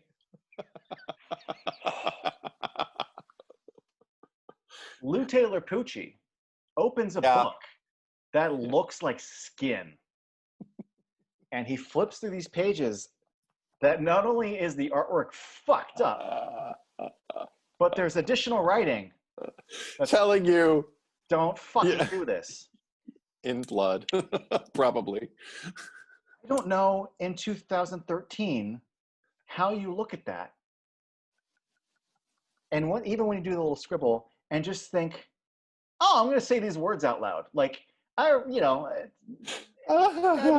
when people are alone and they reading, but like he's like in Evil Dead, it's a professor who's found an artifact and he doesn't know, and he's doing the translations. He doesn't know that this, but like, why the fuck would you read this book out loud? It doesn't like, and you're a high school teacher and you're just, I'm not on board with why he reads the book. Like, it just makes me upset. I mean, I'm not on board with it. I'm not going, yeah. You fool. Like, it is a... Yeah. Oh, it's... This is the thing. It's a... Sorry, guys. He's a straight cisgender white guy. That's enough for me. As a straight cisgender half-white guy, I'm very upset with that. I would never just... Who looks at that book and goes, you're going to read that out loud? He did. What a fool. No, and then he spends the rest of the movie acting all self-righteous himself, listen, we raised something real. You have to believe me. We have to do this. Like when he was fighting with Shiloh Fernandez. Oh, Shiloh Fernandez. But he was all right, by the way. Oh yeah, he was. But sorry, go ahead and then I'll tell you. Okay, when they're arguing, like when he's still just kind of like, no, maybe she's just sick. What if it's this? What if it's that? Our mom went crazy and, she was a monster at the, like all that stuff. And he's like, what if it's all in her head? Like acting kind of like, I'm the voice of reason now. And it's like, bitch, you're the one who brought all this on. That does piss me off, but it doesn't take me out of the movie for some reason. I don't know. Maybe it's just me just going, yeah, we're getting the movie going. All that information came too late to the story, too, for me, by the way. I would have felt more had I known all that. I don't know. But yeah, when he and Lou Taylor Pucci are hashing some shit out, I'm like, oh, he's kind of giving me some stuff here. Okay. Whereas Jane Levy runs the fucking gamut in this movie. Oh God, she does everything. And it's fun that she gets to play both heroine, final girl at the end, but also gets to play the villain of the piece for a bit. And she gives me good, evil, giggly in the... Like, that's some good shit. That's some... Her Cellar shit. Yeah, she gives good Cellar. Yeah. Yeah, I mean, there's things happening and occurring to her. I wonder if she just, got the makeup and just played in a mirror for a while, because or if she's just prepared and doesn't know what's going to happen and just sits there and just does what feels right. I would love to know more, because whatever her process is, it fucking works. Yeah. No, there's a reason she's one of my contemporary favorites. She does the work in everything she's in. Although, fun fact too, if you've ever seen the movie Fun Size, it's like a Nickelodeon, or I think Nickelodeon, it's a Paramount Kids movie. Yeah, still haven't seen it. Yeah. It's so great because she's against type in it, and she's great. She's the heroine's kind of trashy, not total trashy, but not a ditz, but she's kind of confident. She dresses sexy for Halloween, and she's okay. I've seen her play the straight lead a lot, and she gets to kind of play a more comedic character, and she's cool. So great. If you want a fun little Halloween movie, kids, Fun Size is a cute little time. But actually, I mentioned this a while ago and got completely sidetracked from it. So they announced an Evil Dead movie, and we're going to have, not Ash in it. It would be very easy for them to have Mia's character be named Ashley. I'm very glad they didn't do anything as obvious and trite as that. But do you know how much you could do an Evil Dead movie and hey, Ash, and there she is, I remember the first time I watched this, I was terrified when she's got the chainsaw and then her hands pinned, and I'm like, we're not going to end up with a fucking chainsaw hand in this movie, are we? 'Cause that's not the vibe, and thank God they didn't go that route, but still. No. Yeah, no, for not having Ash as my anchor, props to Fede Alvarez and his writing partner and Jane Levy for giving me something that I still like. That when this movie ended, I'm like, yes, her as a character, yes, her and her journey. I was not totally on board with this movie, and in the last 15 minutes took me on a fun little ride. And when it ended, I'm like, that was okay. That Mm. was okay. And then it was like 2013. I haven't watched this since I saw it in theaters in 2013. But you ever see a movie like that you thought was just kind of okay, and then like a year later, 6 months later, it just sort of clicks, and you're like, man, that movie was pretty fucking good. Like Yeah. Jesus, I like that movie. And unfortunately, sometimes that happens the other direction too, where you have this Yes. great time, and then you're like, it Yes. loses its luster. Yeah. This is a movie that in the last 7 years, I've always been like, yeah, that Evil Dead movie was pretty okay. Like, yeah. Like, I wasn't thrilled when I saw it, but I think that, yeah, it's better than it had a right to be, and it, like, does its own thing. And then I watched this movie again, and I went right back to, I thought I was going to feel more the way I felt the last 7 years, but I'm just kind of, and the last 15 minutes are happening again. Ah! Waka waka. I wonder if like frame of mind has a lot to do with it because no, because in my case too, because I own it. I don't often watch it. It is because it is a rough sit for a It different is. reason than It's grim. usually. Like it's grim and it's also like I said, I feel every punch. I don't like getting punched, you know. I mean, it's exhilarating, but it's also like it's you have to be in the frame of mind for it. You have to kind of know and it's I coming. was, but I would recommend if you haven't. I mean, obviously we're talking about everything with spoilers, but like, I wouldn't recommend watching this right after watching the Sam Raimi trilogy because like it's like drinking orange juice after brushing your teeth. Like it's not a good fit, and it still feels like the same thing, but it's not it's a grim tone. I think it depends on how you respond to Army of Darkness. Like I could fucking do love. it. Yeah, no, I'm all. Yes. Yeah, but I knew going in what to expect already this time, and I was already anticipating to like enjoy it more because I was like, yeah, now that I was like on board, and then I remember going like, oh no, I think was I just on board with the ending? I guess I'm just on board with the ending. Oh. The second, right around them fighting off Staple with the nail gun and going down and getting her out. Pretty much once we get her out and buried, like the movie really clicks for me, and I start to feel something about him and his sister. I care about her escape. The raining blood is red. We have some gnarly gore. That chainsaw through her fucking face and torso at the end. I mean, the movie has some amazing practical effects for gore and Jesus. Holy shit. You want to capture the spirit of the first movie. They spent a lot of effort to get a lot of in-camera stuff. So I'm props. so uncomfortable. So uncomfortable. However, I was never scared during this movie. Oh God. Never scared. Carlos. Never scared. It's nothing. I didn't give a shit about these people.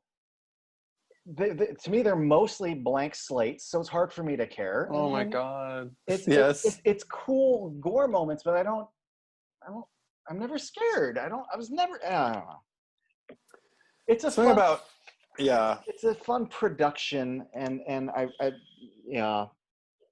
the last 15 minutes take me on a journey, I'll say that. And also it made me really appreciate, I don't know if you've noticed on our discussions, I don't, and you can, and that's great, and you have, and that's fine.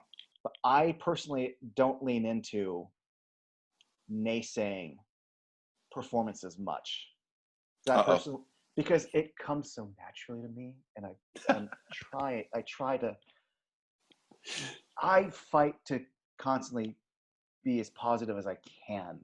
Because even though I'm not Slytherin, my inner Slytherin just fucking vomits out a lot. But let me put it this way, I became very aware and appreciative of the escalating levels of anxiety and tenseness that Bruce Campbell is giving me when I was watching this movie. Oh wow. Okay. I longed for that, and I appreciated that. And there's several scenes in this where I'm like, no, I'm not getting, for the amount of shit that's happening. These people seem to be kind of taking it all right. I kind of wish. Yeah, look at your face, but Okay. No, yeah. not my experience at all. But then again, It'd be fun to see how Bruce Campbell would have played these parts, because I might have. Well, that's the thing. Is like, that was the thing that, number one, I was hugely appreciative of the fact, because I remember even from the onset when I'm watching like the characters get established and I see Shiloh Fernandez, I'm like, good-looking young guy in a blue shirt. I guess he's going to be the Ash. I don't know. And I'm like, oh, his name's not Ash. Okay, but he's probably still going to be the Ash or whatever. Right, blue And shirt. Yeah. he did some ashy things, but they all did. Right. I like the movie kind of plays with you with that a bit. Yeah, and that's a good thing. That's one of the strengths. enjoyed that in a big way, because also I had the same frame of mind where I'm just kind of like, okay, nobody better play Ash, because nobody can. And I was more on board with an Evil Dead, like, well, anybody can go into that cabin, so let me see what it's like when somebody else does. So I did. I got a movie about what it's like when somebody else does, and with a new dynamic, because here we had, like, just kind of like friends going on a weekend for the first movie, and second movie it's like romantic weekend. Ooh, you know what, let's break into this cabin, and you know what, I'm gonna go visit my parents. I found this artifact. I'm gonna talk to my father and my mother, and it's so, and then everybody, and then, hey, Bobby Joe, well, I don't know, who knows what they were doing. We're trying to get somewhere and the bridge is out. And these people collide. Army of Darkness, different ball game entirely. So with this one, it was like you set the premise, which I know there are people who don't like the premise, the whole detoxing weekend. I think it's thing. great. I think that is a very clever entry into telling the story. I think it's great. But the thing is, like, where you first started feeling for the dynamic of the brother and the sister, I felt it immediately just watching the way they interacted with each other from the beginning, because I'm immediately going, like, putting it together, going like, oh my god, okay, she's bitter, she's definitely okay, she had to deal with their mother and he hasn't been around, and he's giving her this necklace and she's reacting like, oh, what a surprise, but he's got a chance to prove something to her, and she even makes him promise that he's going to see her through to the end, which he does. It's just not the end they were talking about. Right. And so I'm not always a sucker for brother sister stuff, but when it's handled authentically enough, and I think there's two capable actors on screen with Charlotte Fernandez and Jane Levy, and also something about the way it was crafted, and the fact that he's like basically put in a position where he has to be pitted against her or for her, based on minimal exposure to the situation. All of that drama I'm just feeding off of. And then and also the fact that these people have different dynamics that they're playing off of that I can identify just off their interactions, that is enough to hook me in. So then by the time we reach those last 15 minutes, it's like, wow, I got all of that, which I haven't gotten before from these movies. And that's not a criticism, it's just an observation. Wow, you managed to reinvent this story in what still felt like a reboot, but devoid of Ash. So I'm like, wow, this is being done really, really successfully. And then when we finally get the reigning, because that's, for me, when it really hits like Evil Dead feeling. Yeah. Is when the rain is falling, she's lost everybody, and she has to fight her shadow self, you know, and all of that. And even that feels like really, really high stakes, because I mean, there's something about, okay, because this is the closest thing it comes to humor in the whole movie, but I think it's her reaching for the machete and then realizing, oh, there's a chainsaw. I'm gonna reach that, because that's the franchise I'm in. Yeah, that just felt like not like a fan wink, it felt like a fan gag, like I don't know. So happy. That was my moment. That was my Ash, getting his chainsaw on his hand, because I'm just kind of like, yes, you're in the right franchise. And then when she crawls through, and then and gets that fucking machete, and then the dark self gets the machete and starts cutting her her fucking knee. And this is the thing about Jane Levy is that like her screams, like there's fear, but there is blood curdling pain. And I don't care who the fuck you are. A machete goes into you. A horrible woods chopping, like, you know, rusty, God knows what's on it, machete goes into you through wood and then slowly gets pulled back because it knows I got you. Fuck, excruciating. I'm in it. I am riot of the senses for me. So that's where I'm coming from. There have been so many other movies when people are hiding either in a crawl space or behind a wall and the thing comes through, whatever the thing is, poker, sword, machete. Yeah. But this is one of the more effective versions of that, I will say. Okay. And the actual fear of like it coming closer and then nicking the parts and it's good stuff. I don't have any complaints about the last 15, 20 minutes of this movie. Of course. Well, then I'm going to read a stanza that I wrote because there is a for all intents and purposes, a rape sequence in this. Yeah. My God. I wrote something because I'm just, okay. Because I was writing a list of strengths and weaknesses, and I put this under weakness with a question mark. I just wrote, I'm at total odds with myself over the rape scene. It's so horrible and so effective, and I hate watching it. So I feel compelled to applaud it. I cannot gauge the male gaziness of it because I am male, and even though it's clearly supposed to be insufferable, it is still victimizing a young woman only. That said, given my druthers, I'd sit through this scene before I'd sit through the original sequence. But is there a bottom line? Like a thumbs up or a thumbs down? Not really. I'm not at peace with it. And that's where I stand. Curious today. You mentioned the male gaze, because to me there isn't one in this scene. She is a female, but like a normal, like if she's in not a position of power and is getting attacked, that is attack. That's by default. Not like a normal male doesn't see that and go yes. If any, the first Evil Dead to me qualifies because, without getting too specific, like it exposes like her breast in the original, right? Like it is meant, boys like boobies, we're showing you boobies.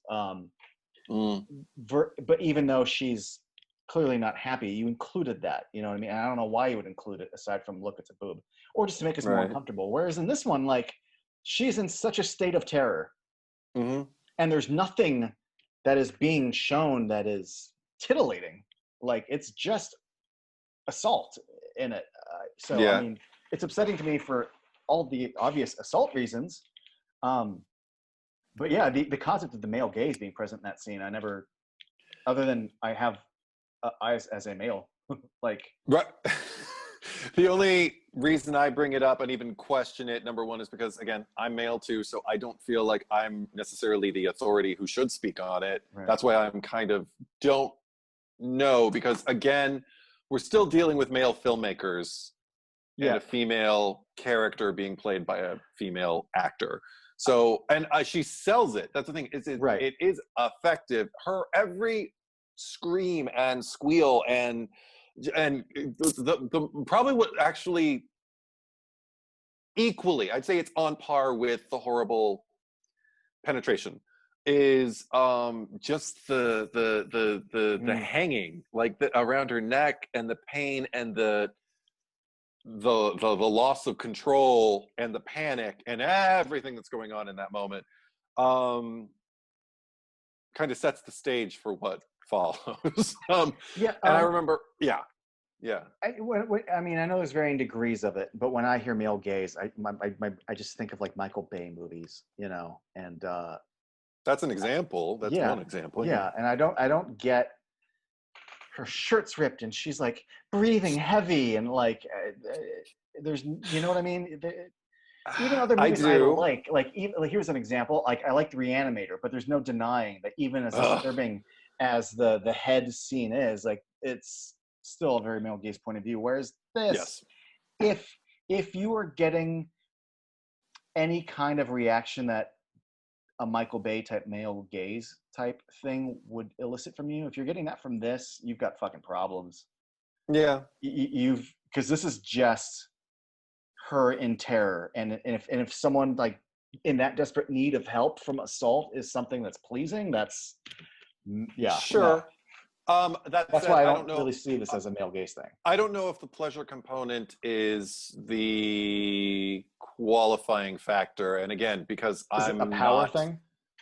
I don't. That's the thing. I don't know. That's why I can't kind of like choose one lane or the other. I'm just at odds. I'm just at my cat's running around. I'm just like I said, I'm not at peace. I made I don't know if it's I guess it's an error when I was discussing the scene after the movie with my sister about like how, and there was, she, you know, she neither of us like assault scenes, but she No. particularly will do research before she sees a horror movie to know, like, is there any kind of like female assault on a female or anybody in this movie? Because if Right. so, then maybe I'll opt out, or maybe I'll just, you know, walk in knowing it's going to be there. Yeah, because the horror And genre might not totally be for you. exactly. And so she's pretty vigilant about that. That's why when one night when we wanted to rent, and it was between rent a horror movie at a Blockbuster back in the day, it was a choice between one DVD and Teeth. And she was like, let's do Teeth. And I was like, really? She's like, I know it's coming. So Yeah. the dentata intrigues me. She's got some power there. I'm like, okay. Yeah. So we watched it, and It's a hell of an talk. ending. Maybe we'll talk about that movie once. Yeah. Oh God. But anyway. Um, that said, after this movie, I made the error, I believe, of saying, well, I mean, it's not like the Woods raped her. It was more like a separate entity. It wasn't like an appendage. It was more like a separate entity kind of invaded her. Yeah. And my sister just looked at me and said, "Yeah, that's not better." That's not better. I was just, you know, when you think out loud. Yeah, I when you know. just- Yeah, like, when just it wasn't tree rape, so was it just no? It's still unwanted. Just like it's still not good. It's not. It's not. And I'm like, no, I'm not saying it's better. It's my point. I wasn't saying it that. I was saying, but I was trying to rationalize, like, well, Right. how do I feel about it? And obviously, it's like 7 years later, and I still haven't come to a conclusion how I feel about it. I think it's effective, but I don't know. I feel, let's just say, unqualified to reach a conclusion. I feel like I need to ask many women how they feel, and then maybe I can come to you with a number. Okay. Of thumbs up or thumbs down, Okay. whether it's so that was like my only. I'll give you my thumbs down now, even though I'm not a woman, but still. Nice. Yeah, it was just something that like it's cringy in fucking 1981 or you know, but like I'm like, oh, it's 2013 and we're doing this. Fuck. All right. Okay. There's my thumbs down. There's my thumbs down. I don't know about you, but after all that rape talk, I'm ready to stop talking about 2013's Evil Dead. Okay. What do you want to talk about now, John Carlos? Let's rank these fuckers. All right. You want to go one? You can do your number 4. You go first, then I'll go first. And second. Okay, I'm sorry. It's okay. My number 4 is Army of Darkness. It's okay, Eddie. I'm sorry. My number 4 is Evil Dead 2013. It's okay. My number 3 is The Evil Dead 1981. Yeah. Wow. I enjoy it. It doesn't mean I have expressed. My number 3 is Army of Darkness. Okay, that's surprising. Or well, I'll go into why it's surprising in a bit. Yeah. Okay, cool. 2, Evil Dead 2013. It is. I like it that much. Yeah, I I get it. just, yeah. You saw me. Everybody saw. You know. You too. My number 2 is Evil Dead 1. Okay. And number 1 is Evil Dead Dead 2, 2. Dead by Yeah, it's Dawn. just I mean, I can't. How? it's a sequel that's so good that it has like become like when you think like people think of Evil Dead 2 first Mm-hmm. in the cultural zeitgeist when you think Mm-hmm. of that franchise. That is it. It is Chainsaw Hand. It is groovy. It is It was my first Dancing love Linda. too. It was what Yeah. drew me into the franchise, and it Yeah. always will be. For some And it people, it's one of hasn't. their It doesn't age poorly. no. I watch it and I get the same movie, Yeah. and And it there's elements that aren't like, and yeah, the rest still works the way it worked. yes, yes, Uh, yes, yes. for the longest time in my life, Army of Darkness was my number 2. But something in like the last, I'm gonna say 10 years, Mm-hmm. I've really grown fond of what a straight horror movie one is and how ambitious it is and how much of it can get creepy versus the as much as I love, and I'm using the word love here of Army of Darkness, I think Evil Dead 1 within the trilogy just gives me Mm-hmm. more, and I appreciate compared to the other 2 funny ones. I appreciate its more creepy approach. I don't know. That's something that's changed over time. Right, and their innovation, given like what they had at their disposal, is nothing short of admirable. And again, it gave us Sam Raimi and Bruce Campbell and a bunch of other people. Yeah. So I'm like, okay, And awesome. it And tells its story tighter. Whereas like Army of Darkness, it's like, well, here's the girl, and you get to kiss her, and then it's right. story is a little rougher around the edges as far as what it's trying to tell versus I think Evil Dead 1 is a little more clear Well, in what you've heard my yeah.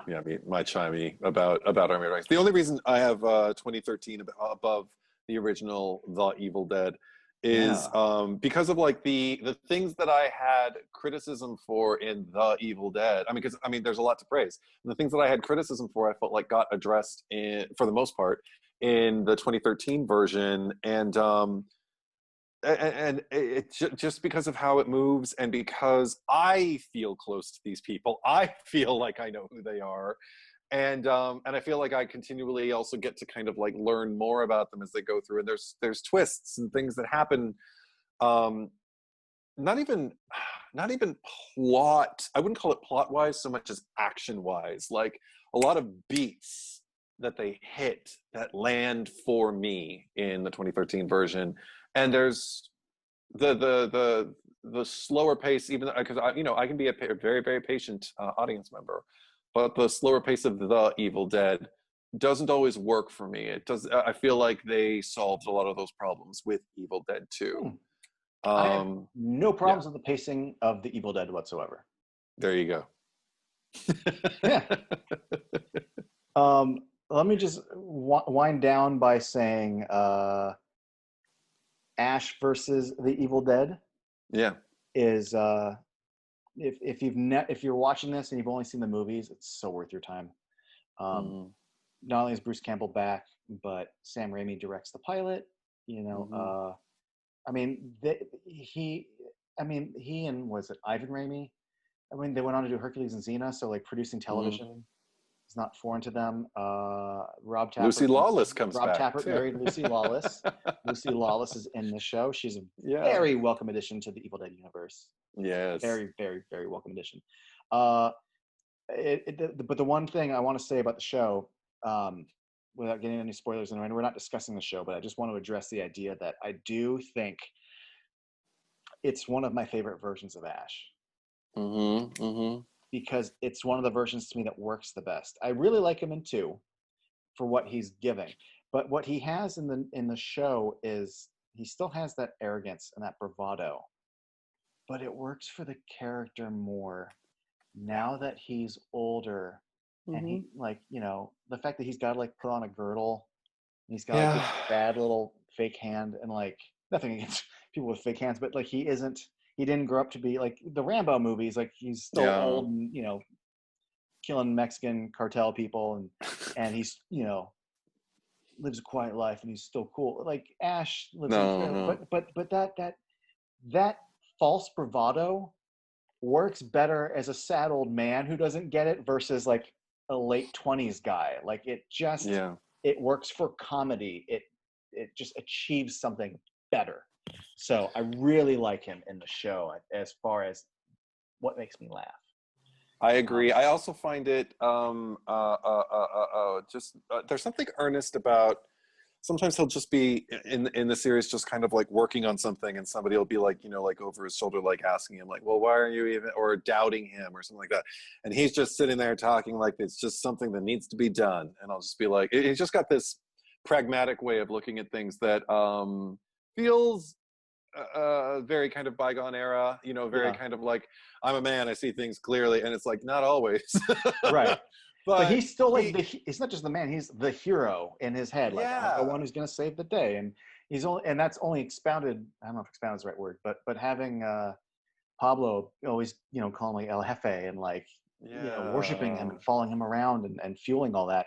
They do make him even kind of dumber in there's a lot of like just basic facts and things about women that he just doesn't understand. And again, it all kind of works for TV that he's a more buffoonish Ash, but also blindly tries to be the hero. And it's cool. And I recommend that you keep watching. Yeah, no, absolutely. And there's also a simplicity that I find very, and I don't mean this, sexually or romantically, but I mean just attractive. Like as a character, like there's this simplicity and a discerning ability to break things down that doesn't always work in his favor. But I like that it's something he kind of holds on to, because when it works for him, it keeps him alive. It keeps the people he's protecting alive. So I don't know. Yeah, I can't wait to finish it. It also has probably my favorite of the whole series of how the book gets read. Oh, the catalyst for like, oh, well, I'm a professor and I recorded this recording, or I'm some fucking idiot high school teacher who's just going to start reading this. But that movie's not a comedy. But this show is, he gets fucking baked one night with some girl he met at a bar and goes, "Hey, I got this fucking weird book. Want to hear the book? You idiots!" So good. Yes. And I for some reason in the series, I embrace it so much. Yeah. Not knowing what to expect. I remember watching the it was supposed to premiere like, I don't know, like on a Friday, but like I was at a party Thursday night, and it was a party of like-minded cinephiles back when you could go out and hang out with people. And like at midnight, it like dropped on the app, so my friend like Roku'd it or whatever the fuck onto his TV, and we all watched it. And that opening scene just killed. What a great way to kick off the series. Also, I would suggest, if anyone out there is curious, after Freddy vs. Jason came out, I forget the name of the executive who at New Line was fighting really hard for a while to get Freddy vs. Jason versus Ash to happen as a sequel. That treatment was turned into a comic book, and that is a fucking great read. I've still yet to read it. I've got to get my hands on it. It's really cool. It's really cool because it plays off. When you plant a seed for something, maybe or maybe it wasn't planted, but like you take that as your seed. Yeah. But the Necronomicon being in the Voorhees house in Jason Goes to Hell. Yeah. They were like, the book is at the Voorhees house. That's how we can make this. Got it. So nice. So something good did come out of Jason Goes to Hell. Yes, something did actually. Yeah. Because it picks up with Freddy vs. Jason left off. Like Freddy is dead, and he's like kind of trapped in the mind of Jason. Like in Jason's like deadscape, and Ash is the new manager of an S-Mart that's about to open at whatever they're calling Crystal Lake now, that city. But not only is he there to open the S-Mart, but the Necronomicon. I need to get the Necronomicon. Freddy wants the Necronomicon because there's a passage in it that can get him back. It's holy. There's so much evil. When you watch Ash vs. Evil Dead, there's so many evil cantations and things that book has in it. That an incantation that could bring Freddy back. Absolutely, yeah. Oh my God! Immediately makes those dream demons like more plausible, right? And Freddy's dead. Okay. Yeah. Okay. Well, now I'm excited. It's a good time. I think it was 6 issues, maybe, but it's okay. Yeah. I have one more curiosity I want to satisfy just Okay. for like cinephile nerdy people. Do you have a preference with the Evil Dead aspect ratio? Do you prefer the 133:1 or the 185 enhanced? I'm glad you asked because I was going to mention that and then I plumb forgot. Hmm. The 1.33, the original aspect ratio, because we're used to a lot of movies were filmed in a widescreen format, 1.85 to 1, Anamorphic 2.25 to 1, and then they would get cropped into a 1.33 square for TVs, right? So we're used to the widescreen being the full image, but Yes. Evil Dead was shot in an open 16 millimeter 1.33 to 1. That is the full original image, and if you're watching the 1.85 to 1, it actually has been cropped at the top and bottom to fit a widescreen TV. I remember, because was it like Elite? Some random ass company put out the original edition, and I remember what a big deal it was. That like Sam Raimi was like personally approving a new 1.85 to 1, I think Anchor Bay edition, and I'm like, I mean, that's cool that you're getting with the widescreen times, because that was the late 90s, early 2000s is when widescreen TV started becoming a thing. Now they're the norm, and I remember at the time the cinephile in me was like, I mean, I get that you're doing it, but anyone who gives a fuck about this movie is still going to watch it in its original intended form. Why would you watch something cropped at the top and bottom? You? I hope you don't say, well, I like a widescreen, because I'm just saying you're an idiot then. I like the widescreen because it looks like a movie. Yeah, fuck you. No, no, I mean, honestly, okay. I think I tried to watch, because I remembered, I don't remember if it was on the box or if I read somewhere that Sam Raimi actually went on record to say he prefers the enhanced, like 185:1 aspect ratio or whatever. So I'm watching it, and I can't do it. It's like a terrier is pulling at my trousers going like, there's information you're missing, And it may not be vital, but it's like, I'd like to see the movie, I'd like to see the movie. And granted, I have a widescreen television, it fills it. It's like, oh, great. But I tried, with this watch, I started watching the 133:1 because I wanted to see the whole movie. And I got to the point where they're listening to the tape and Cheryl shuts it off. And there was something, I talked about the cinematography and how much I appreciated it, like from like what they do to establish and everything. But even just that shot, I was like, that's a pretty dynamic shot, because they're playing with perspective, because the tape is in the foreground and it's at an interesting angle. The three people are kind of like this little wall, and there's just these shadows behind them and this overhead light on them. And I was just like, this is a good shot. I wonder what this looks like. Where did they crop it in the in the enhanced version? So I went to the enhanced version, and it didn't go right to, so I had to cue it up. And I got right to the exact same shot, and the tape is cropped out of it, and it loses something. And if you don't know to look for it, I don't know if it'll make a difference to you. But the fact that I just saw a shot that I was thinking, cinematography, as I'm taking notes, watching this movie, one of the strong things that I like about this movie is how they compose their shots. More than a couple times, So to take that away, it feels like something is being taken away. I can't watch the enhanced version without always wondering, what am I missing? What am I missing? What did you take out? Yeah. What did you take? I get itchy, I get anxious, and I just shut it off, and I just start over with the 133:1, and I'm fine. So that's the long answer. Yeah. When you were saying that you were watching the enhanced version and you heard like a voice saying, you're missing something. I hope if you ever watch it again, it sounds like me just like leaning into you, going, you're missing something. I would say that to you if I could have been in the room. I'm like, there's, you're missing something. You wouldn't have let it happen. I would have. I could see me going like, well, what if we just like check out the enhanced version? And you just like. Fun fact. I can see. I've never seen it. I remember. And I own. I've actually never upgraded to blue for this, but I do. I have like the fancy 3-disc Anchor Bay, like Ultimate Edition, whatever the fuck it was called. Right. And I've never watched it.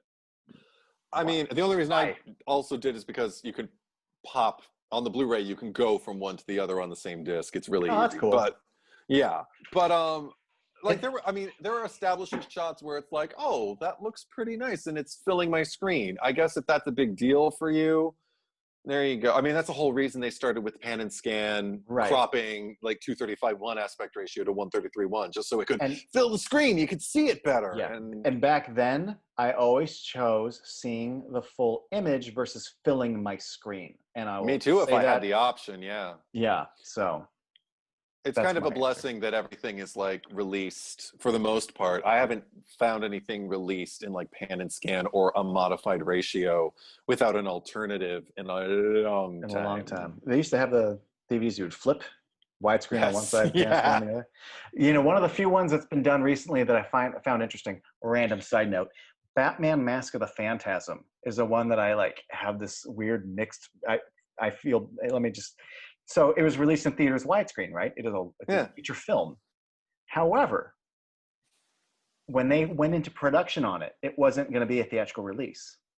It was going to be like a TV movie. So they animated and created all the artwork at 1.3.